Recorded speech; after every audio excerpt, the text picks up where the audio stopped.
ఓం శ్రీ గణేశాయ నమః. శ్రీమాత్రే నమః. శివాయ గురవే నమః. శ్రీకృష్ణ పరబ్రహ్మణే నమః. శ్రీరామాయ నమః. శ్రీ గురుభ్యో నమః. శ్రీపాదవల్లభ గురోః వదనారవిందం వైరాగ్యదీప్తి పరమోజ్వలమద్వితీయం మందస్మితం సుమధురం కరుణార్ద్రనేత్రం సంసారతాపహరణం సతతం స్మరామి. దిగంబర దిగంబర శ్రీపాదవల్లభ దిగంబర, దిగంబర దిగంబర శ్రీపాదవల్లభ దిగంబర, శ్రీపాదరాజం శరణం ప్రపద్యే. ప్రియ భగవద్బంధువులారా, నిన్న నుంచి మనం శ్రీవల్లభ చరితామృత గ్రంథాన్ని ప్రారంభం చేశాం. అందులో నిన్న గ్రంథకర్త యొక్క ముందు మాట, అలాగే ఉపోద్ఘాతం,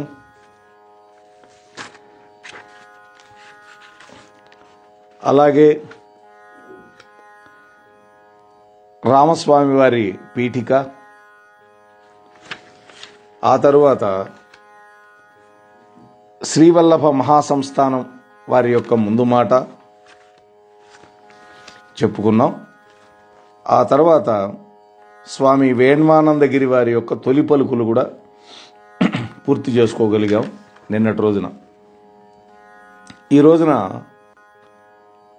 గ్రంథానుశీలనము అనే అంశాన్ని మనకు అందించినటువంటి వారు శ్రీ ఐవిఎల్ఎన్ విద్యాసాగర శర్మ గారు, ఎంఏ. వీరు సరస సాహితీ చరణ చక్రవర్తి, దత్తవాంగ్మయ మహాధ్యక్ష బిరుదాంకితులు, రిటైర్డ్ ప్రిన్సిపాల్, ప్రభుత్వ డిగ్రీ కళాశాల గుంటూరు. వీరు మనకి ఈ గ్రంథం యొక్క అనుశీలనాన్ని అందించారు. ముందుగా వారికి మనం కృతజ్ఞతలు చెల్లించుకొని ఏంటో చూద్దాం. శ్రీవల్లభ చరితామృతం అనేటువంటి పేరుతోటి వెలువడినటువంటి ఈ గ్రంథరాజం పరమాద్భుతం, దివ్య గ్రంథం కూడా. తమ యొక్క నిగూఢమైనటువంటి తత్వ రహస్యాన్ని తమ యొక్క భక్తులకి వెలువరించడం కోసం అపారమైనటువంటి కరుణా సింధువులైనటువంటి శ్రీవల్లభులు తమకు తామై మనకు అందించినటువంటి వేద ప్రామాణికమైనటువంటి గ్రంథం ఈ శ్రీవల్లభ చరితామృతం. శ్రీచరణుల యొక్క పరిపూర్ణమైనటువంటి దివ్యమైనటువంటి అనుగ్రహానికి పాత్రులు కాకపోతే అయితే తప్ప ఈ గ్రంథాన్ని ఈ విధంగా ఎవరూ రాయలేరు. అంటే స్వామి యొక్క దివ్యమైనటువంటి అనుగ్రహానికి పాత్రులు కాకపోతే ఈ గ్రంథాన్ని ఎవరూ రాయలేరు. అంటే స్వామి యొక్క అనుగ్రహానికి పాత్రులైన వాళ్ళు మాత్రమే ఈ విధమైనటువంటి గ్రంథరచన చేయగలుగుతారు. ఇది సత్యం. అంతేకాదు శివం సుందరం కూడా. 53 అధ్యాయాలు ఉన్నటువంటి ఈ గ్రంథానికి కర్ణాటక రాష్ట్రానికి చెందినటువంటి శ్రీ శంకరభట్టు అను మహానుభావుడు ప్రోక్త మాత్రమే గాని కర్త మాత్రం కాదు. 14వ శతాబ్దంలో ఆయన ఈ చరితామృతాన్ని సంస్కృత భాషలో రచించారు. ఆ ప్రతి శ్రీవల్లభుల యొక్క మాతామహులైనటువంటి మల్లాది బాపన్నావధానుల వారి యొక్క ఇంటికి చేరింది స్వామి యొక్క అనుగ్రహం వల్ల. ఆ వంశంలో కొన్ని వందల సంవత్సరాలు అజ్ఞాతవాసం చేసింది. ఎప్పుడో ఎవరి చేతనో తెనిగించబడి ఆ ఆంధ్ర అనువాద ప్రతి ఈ భావన అవధానుల గారి యొక్క 33వ తరానికి చెందినటువంటి ఇప్పుడు మనం చెప్పుకునేటువంటి గ్రంథ రచయిత ఉన్నారే వారికి చేరింది. అంటే మల్లాది గోవింద దీక్షితులు గారు వారి ఇంటికి చేరింది. అంటే దాదాపు 700 సంవత్సరాలకి 33వ తరం వాడైనటువంటి వీరింటికి చేరింది, ఈ గోవింద దీక్షితులు వాళ్ళ ఇంటికి. మరి ఆ గ్రంథం 2001వ సంవత్సరంలో విజయదశమి పర్వదినంలో భీమవరం వాస్తవ్యులు శ్రీ మల్లాది గోవింద దీక్షితులు గారి చేత శ్రీపాద శ్రీవల్లభ మహాసంస్థానం పిఠాపురం వాళ్ళకి అందజేయబట్టం చూస్తూ ఉంటే సమకాలీకులైనటువంటి మనమెంతో అదృష్టవంతులం అని అనక తప్పదు. ఎందుకని? వారు అందజేస్తే కదా మనం ఇవాళ చదువుకుంటున్నాం. నేను ప్రవచనం చేయగలిగినా మీరందరూ గతంలో ఎంతోమంది పారాయణం చేసి ఉంటారు కదా. దత్తభక్తులకి శ్రీపాదుల వారి యొక్క సమగ్ర చరిత్ర లభించలేదే అనేటువంటి కొరత ఈ గ్రంథం వల్ల తీరింది. అందువల్ల మనస్సు తేలికై ఆనందంతో పరవళ్లు తొక్కుతోంది అంటున్నారు. ఈ అనుశీలనాన్ని మనకు అందించినటువంటి విద్యాసాగర శర్మ గారు. శ్రీపాదుల వారి యొక్క అనేక బాల్య లీలలతో పాటుగా మనం తెలుసుకొని విధిగా ఆచరించవలసినటువంటి ధర్మసూత్రాలు, అలాగే దత్త తత్వ రహస్యాలు, ఉపాసనా మార్గాలు, శాస్త్ర రహస్యాలు మరెన్నో మనకి ఈ గ్రంథం ద్వారా కరతలామలకాలవుతాయి. ఈ గ్రంథ పారాయణం వల్ల భక్తులకి భుక్తి ముక్తి లభించడమే కాకుండా చివరికి ఆ దత్తాత్రేయ స్వామి యొక్క సాక్షాత్కారం కూడా లభిస్తుంది. అందుకోసం ఈ గ్రంథంలోని ప్రతి అక్షరంలో కూడా అక్షరమైనటువంటి శ్రీపాదుల వారి దివ్య శక్తి నిక్షిప్తం కావడమే దీనికి ప్రబలమైన కారణం. స్వామివారి యొక్క శక్తి ప్రతి అక్షరంలో నిక్షిప్తమైంది. ఈ చరిత్రను పారాయణం చేసేవాళ్ళు శ్రీపాద శ్రీవల్లభుల వారు సూక్ష్మ రూపంతో తమ వెంటనే ఉండి ఎటువంటి దివ్య అనుభూతులను ప్రసాదిస్తారో తమకు తామే అనుభవపూర్వకంగా తెలుసుకోగలుగుతారు. మనకు తెలియనటువంటి ఎన్నో రహస్యాలు విప్పి చెప్పి ఈ చరితామృతం మన యొక్క కళ్ళు జిగేలు మనిపిస్తుంది, హృదయాన్ని ఉప్పొంగిస్తుంది, దివ్యమైనటువంటి స్పందనలు రేకెత్తిస్తుంది, మనల్ని ఆశ్చర్యంలో ముంచి తేలుస్తుంది. అంతేకాదు ఆనందం అనేటువంటి అమృత సరోవరంలో మనల్ని ఓలలాడిస్తుంది. దత్తపురాణంలో మనకు కనిపించే సుశీల విష్ణుదత్తులే శ్రీపాదుల వారి యొక్క జననీ జనకులైనటువంటి సుమతి అప్పలరాజు గారు. దత్త చరిత్రలో ఉండేటువంటి సుశీల విష్ణుదత్తులు ఈ దంపతులే స్వామీజీ యొక్క తల్లిదండ్రులు సుమతి అప్పలరాజులు గారు. వాళ్ళ పూర్తి పేరు గండికోట అప్పల నరసింహరాజ శర్మ. వారికి ఈ జన్మలో కూడా దత్తవాసన పోల. అంటే తరతరాల నుంచి వాళ్ళ ఇంట్లో ఉంటున్నటువంటి కాలాగ్ని శమన దత్తాత్రేయుణ్ణి ఆయన అర్చిస్తూ ఉండేవారు. అంటే కాలము అనేటువంటి అగ్నిని శమింపజేయగలిగినటువంటి శక్తి దత్తాత్రేయుడు. అటువంటి స్వామిని వాళ్ళు అర్చన చేస్తూ ఉన్నారు. గురుచరిత్రలో అంధుడిగా చెప్పబడినటువంటి శ్రీపాదుల వారి యొక్క పెద్దన్న గారి పేరు శ్రీధర రాజశర్మ. కుంటివాడుగా చెప్పబడినటువంటి శ్రీపాదుల వారి చిన్నయ్య గారి పేరు రామరాజశర్మ.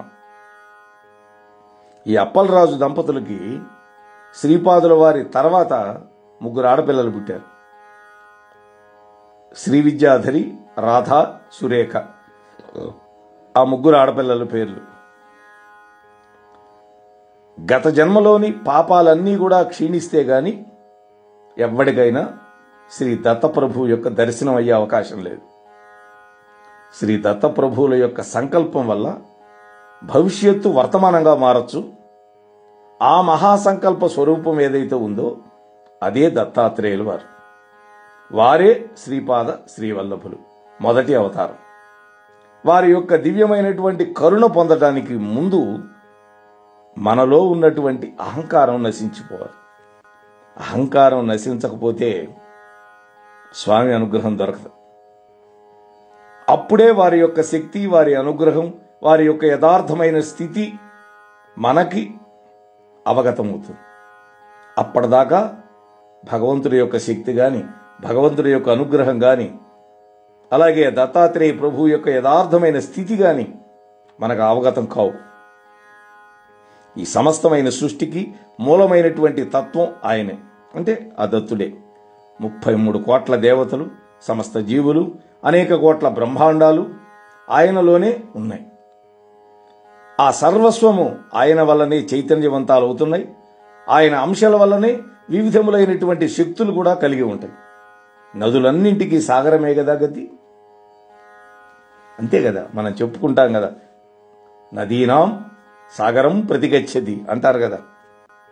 అదేవిధంగా ఏ దేవతను ఆరాధించినా కూడా ఆ ఆరాధన దత్తాత్రేయుల వారికే చెందుతుంది. ఎందుకని? ఆయన త్రిమూర్త్యాత్మకుడు. ఆయనను ఆరాధిస్తే సమస్త దేవతలను ఆరాధించినటువంటి ఫలితం కలుగుతుంది. కోటాను కోట్ల బ్రహ్మాండాలంతటా కూడా వ్యాపించి ఉండి దానిని అతిక్రమించి ఉన్నటువంటి ఏకైక తేజో మహారాశి దత్తాత్రేయులు వారు. సమస్త సృష్టిని నడిపించు మహాసంకల్పం ఏదైతే ఉందో ఈ కలియుగంలో శ్రీపాద శ్రీవల్లభ రూపంలో అవతరించింది. గోకులంలో ఉండేటటువంటి పరబ్రహ్మం, పరాశక్తి శ్రీపాద శ్రీవల్లభ రూపంలోనే ఉన్నది. గోలోకం అని ఒకటి ఉన్నది. గోకులం అంటే గోలోకం ఎక్కడుంది? బ్రహ్మలోకానికంటే పైన ఉంటుంది. ఇక దానిపైన లోకాలు లేవు. కృష్ణ పరమాత్మ రాధాదేవితో ఉండేటటువంటి లోకం అది. శ్రీకృష్ణ పరమాత్ముడే శ్రీపాద శ్రీవల్లభులు. అందుకనే శ్రీకృష్ణ లీలలు ఎలా ఉంటాయో శ్రీపాద శ్రీవల్లభుల యొక్క బాల్యలీల కూడా అలానే ఉన్నాయి అని మనం ముందు తెలుసుకోబోతాం. అయితే ఆయనే రాధ, ఆయనే కృష్ణుడు, ఆయనే రాధ. అందుకనే రాధాకృష్ణులకి అభేదం చెబుతారు పెద్దలు. శ్రీపాద శ్రీవల్లభులు దిక్కులనే వస్త్రాలుగా కలిగి ఉన్నారు. అందుకనే మనం దిగంబర దిగంబర అంటున్నాం. దిగంబర అంటే వస్త్రాలు లేకుండా ఉండేవాడు అనే ఒక అర్థం ఉన్నా అది కాదు. ఇక్కడ దిక్కులనే అంబరాలుగా చేసుకున్నవాడు. శంకరుడికి కూడా ఉంది దిగంబరుడు అని.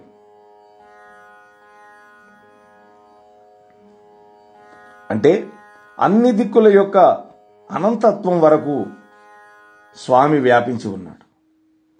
కాబట్టి వారిని దిగంబరులుగా చెప్తారు. శ్రీ దత్త దిగంబరులే శ్రీపాద శ్రీవల్లభ దిగంబరులు. శ్రీచరణులు కూడా. ఈ శ్రీచరణుల యొక్క స్థూల సూక్ష్మ కారణ శరీరాలు ఏవైతే ఉన్నాయో వాటి నుండి వేల కొలది కిరణాలు, కళలు వెలువడుతూ ఉంటాయి. కొన్ని కిరణాలు ఆయన యొక్క అంశావతారాలుగా వస్తాయి. వాటి కోసం నిర్దేశింపబడినటువంటి కర్తవ్యాలు నెరవేర్చిన తర్వాత ఆయా అంశాలు మళ్ళీ మూలస్థానమైనటువంటి శ్రీపాద చైతన్యంలో విలీనమైపోతాయి. ఇటువంటి సూక్తులు ఈ గ్రంథంలో కుప్పలు కుప్పలుగా దత్త తత్వం యొక్క వ్యాఖ్యానాలుగా విలసిల్లుతూ గ్రంథంలో ఉన్నటువంటి ఒక దివ్యత్వాన్ని మనకి ఉద్దేశింపజేస్తూ ఉన్నది, ఉద్దీపింపజేస్తుంది కూడా. ప్రతి వ్యక్తి ఆ సూక్తి సుధలని దోసిళ్లతో పట్టి తనివి తీరా తాగి తాపత్రయాల నుండి దూరులై నవ చైతన్య ప్రదీప్తులై వెలుగొందవలసినటువంటి అవసరం ఎంతైనా ఉంది. దత్తుడి యొక్క తత్వానికి సూక్ష్మదర్శినిగా, శ్రీపాదుల యొక్క దివ్య లీలామృత వాహినిగా ఈ గ్రంథం విలసిల్లటమే కాకుండా గురుచరిత్రకి భాష్య గ్రంథంగా కూడా ఉంటుంది అనేది ఒక విశేషం. గురుచరిత్రకి భాష్యం. గురుచరిత్ర కనుక స్పృశిస్తే, స్పృశించడం అంటే తాకటం అనే కాదు, అధ్యయనం చేస్తే ఎన్నో రహస్యాల యొక్క గుట్టు ఈ చరిత్ర మనకి బహిర్గతం చేస్తుంది. శ్రీ నరసింహ సరస్వతి స్వామి వారి యొక్క కాలంలో జరిగినటువంటి సంఘటనలకి శ్రీపాదుల వారి కాలంలోనే ఒక బీజావాసం జరిగింది. నరసింహ సరస్వతి స్వామి వీరి యొక్క అవతారం తర్వాత వచ్చినవారు కాబట్టి ముందు అవతారంలోనే ఒక బీజప్రాయమైనటువంటి ప్రారంభాలు జరిగినాయి. ఇక్కడ వ్యక్తులే అక్కడ మరో జన్మెత్తారు. చూసారా? కార్యకారణ సిద్ధాంతపరంగా చేసినటువంటి ఈ విశ్లేషణ ఈ గ్రంథంలోని ఇతివృత్తానికి మెరుగులు దిద్దుతుంది. అలాగే ఖగోళ వర్ణక, దత్త అవతారాల వర్ణన, కర్మఫల మీమాంస, శివపూజ రహస్యం, అర్ధనారీశ్వర తత్వ వివరణ, రుద్రాక్షల యొక్క మాహాత్మ్యం, దశమహావిద్యల యొక్క వ్యాఖ్యానం, స్వర్ణపీఠికాపుర వర్ణన, బగళాముఖి ఆరాధన మొదలైనటువంటి విషయాలన్నీ ఈ గ్రంథంలోని చక్కగా చెప్పారు. వాటిని మనం బాగా చదివి వంట పట్టించుకోవలసినటువంటి అవసరం ఎంతైనా ఉంది. ఈ గ్రంథం మామూలు చరిత్ర వంటి చరిత్ర కాదు. కథా సంవిధాన చాతుర్యంతో కొత్త పుంతలు తొక్కింది. పాఠకుల్లో చదవాలి చదవాలి వినాలి వినాలి అనేటువంటి ఆసక్తిని ప్రబలతరం చేసేటట్లుగా ఈ గ్రంథంలో ఆశాంతం ఉత్కంఠ రేకెత్తిస్తూ కథాకథనం సాగుతూ ఉంటుంది. అద్భుతమైనటువంటి సన్నివేశాలు అడుగడుగున పాఠకులని అలరిస్తూ ఉంటాయి. పరవశత్వంతో పాటుగా పరాభక్తిని కూడా కలిగిస్తూ ఉంటాయి. దానివల్ల దత్తోపాసనకి భక్తుణ్ణి సమాయత్తం చేసేటట్లుగా ఉండటం కూడా మనం గమనించగలుగుతాం. ఈ గ్రంథ ప్రారంభమే చాలా చమత్కారంగా కనబడుతుంది. గ్రంథ రచయిత అయినటువంటి శంకర భట్టు గారు శ్రీకృష్ణ పరమాత్మ దర్శనం చేసుకున్న తర్వాత, అంటే శ్రీకృష్ణ పరమాత్మ దర్శనం చేసుకోవటానికని ఉడిపి క్షేత్రానికి వెళ్ళారట. ఉడిపి ఆ స్వామి ఆయనకు దర్శనమిచ్చి కన్యకా పరమేశ్వరి దర్శనార్థం కన్యాకుమారి క్షేత్రానికి వెళ్ళమన్నాడు. ఆ స్వామి చెప్పినట్లే, కృష్ణుడు చెప్పినట్లే ఆ కన్యాకుమారి క్షేత్రానికి వెళ్ళాడు. అక్కడ ఆ పరమేశ్వరి ఆయన్ను చూసి, నీ పవిత్రమైన భక్తికి సంతోషించానయ్యా, నీవు కురువపురానికి వెళ్ళు, అక్కడ శ్రీపాద శ్రీవల్లభ స్వామిని దర్శించి నీ యొక్క జన్మ సార్థకం చేసుకో అని చెప్పింది కన్యకా పరమేశ్వరి తల్లి. ఆ స్వామి యొక్క దర్శన మాత్రం చేతనే నీ మనస్సుకి, ఆత్మకి, సర్వ ఇంద్రియాలకి అనిర్వచనీయమైనటువంటి అనుభవం కలుగుతుందని కూడా చెప్పింది. ఆ దేవి యొక్క ఆజ్ఞానుసారం బయలుదేరి వెళుతూ ఉన్నారు. బయలుదేరి వెళుతూ ఉంటే ఈ శంకర భట్టు దారిలో వ్యాఘ్రేశ్వరుడు, సిద్ధయోగీంద్రుడు, వల్లభదాసు, పళనిస్వామి, తిరుమలదాసు, సుబ్బయ్య శ్రేష్ఠి, ఆనంద శర్మ, దత్తానంద స్వామి, బంగారప్ప, శ్రీమన్నారాయణ, రవిదాసు, రామానందులు కలిశారు. కలిసి శ్రీపాదుల వారి యొక్క దివ్య లీలలను వర్ణించి చెప్పారు ఆయనకి. చూసారా? ఆ తర్వాత ఆయన కురువుపురానికి వచ్చాడు. అక్కడ స్వామిని కళ్ళారా చూశాడు. శ్రీపాదుల యొక్క లీలలు ఇతరులు చెప్తే విన్నవి, తాను కళ్ళారా చూసినవి అన్నింటినీ కూడా రమణీయంగా కమనీయంగా అక్షరబద్ధం చేశాడు. అంటే గ్రంథస్థం చేశాడు సంస్కృతంలో. ఇక్కడ ఆయన గ్రంథస్థం చేశాడు అనడం కంటే కూడా శ్రీపాద శ్రీవల్లభుల వారే ఆయన్ని తన దగ్గరికి బలవంతంగా రప్పించుకొని తన శిష్యునిగా చేసుకొని తమ యొక్క దివ్య చరిత్రని తామే ఆయన్ని ఒక ఉపకరణంగా చేసుకొని వ్రాయించుకున్నారు అంటే సమంజసంగా ఉంటుంది. ఎప్పుడు కూడా మనం ఏది చేయలేం. అందుకనే పోతనంతటి వాడు ఏమన్నాడు, భాగవతము తెలిసి పలుకుట కష్టము, సులికైన తమ్మి చులికైనా అన్నాడు కదా. కాబట్టి భగవంతుడి యొక్క కథని, ఇక్కడ ఒక గురువర్యుడి యొక్క కథని తెలిసి చెప్పటం అనేది సాధ్యం కాదు. ఆ గురువు యొక్క దివ్యమైన అనుగ్రహం ఉంటేనే ఆ చరిత్ర రాయగలుగుతారు.